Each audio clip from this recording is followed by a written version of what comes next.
अस्सलामु अलैकुम वरहमतुल्लाहि वबरकातुहू। मुद्शिकन फ़ातह हिंद सुल्तान महमूद गजनवी पार्ट 15। सुल्तान महमूद गजनवी का कनूज के ऊपर हमला पार्ट 2। मुहब्बन किला की फ़तह के बाद सुल्तान महमूद गजनवी मैथरा किला में गया और इस किला में जाके सुल्तान महमूद गजनवी हैरान व परेशान रह गया, क्योंकि ये किला अपनी मिसाल आप रखता था।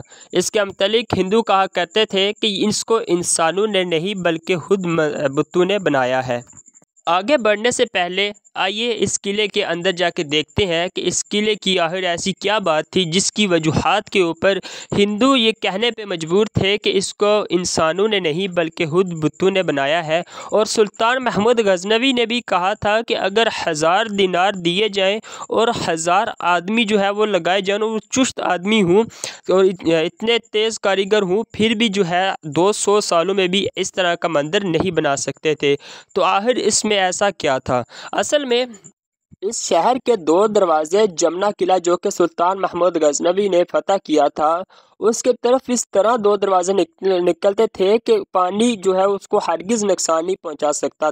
और इस शहर में लगभग 1000 महल थे और हर महल में अजीमुशान बुत भी थे। लेकिन इन सब के अलावा जो सबसे बड़ा बुत था उसका नक्शा खींचना बहुत ही मुश्किल है। बुतों में हर एक की आंखों में याकूत जुड़े हुए थे और इन याकूतों में से हर एक याकूत की कीमत 50,000 दिनार से कम ना होगी। एक बुत की आंखें साफ़ व चमकदार याकूत अर्जाक की थी। इसका वज़न 450 मिस्काल था।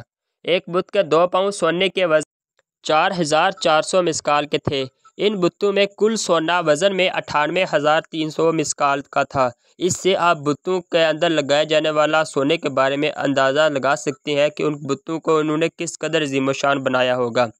चांदी के 200 बुत थे, मगर उनका वज़न बगैर तोड़े मालूम नहीं हो सकता था और वो तराजू में नहीं रखे जा सकते थे। इस कदर मजबूत और इस कदर उन्होंने वहाँ पे सोने चांदी की बरसात की हुई थी।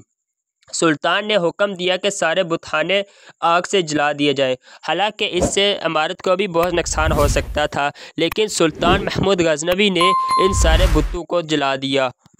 ये था मैथरा किला के अंदर हिंदुओं ने जो सोने और चांदी की बरसात की हुई थी उसके मुतालिक। इंशाल्लाह नेक्स्ट पार्ट में हम कनूज की फ़तह को ख़त्म कर देंगे। जज़ाकल्लाह।